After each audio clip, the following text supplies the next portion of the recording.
Hello guys, এটা হচ্ছে মালঞ্চা বাজার। বাজার শেষ আরও আধা ঘন্টা আগে, কিন্তু এই বৃষ্টি মুখর দিনে আবহাওয়া খারাপ, বৃষ্টি পড়তেছে, এই কারণে কেউ আর কি যাইতেছে না।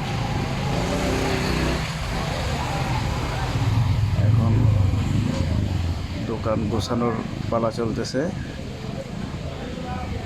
দোকান গোছানো শেষ হলে তারপরে সবাই সবার গন্তব্যে রওনা দেবে। রওনা দিত, কিন্তু এই বৃষ্টির কারণে হয়তো রওনা দিতে আরও সময় লাগবে। এখন অলমোস্ট 10টার মতোই, 10টার কাছাকাছি, 10টা বেজে গেছে প্রায়।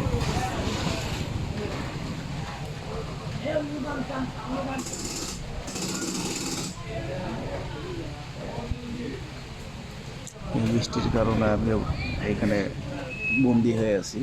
বৃষ্টি থামলে তারপরে রওনা দিতে পারবো।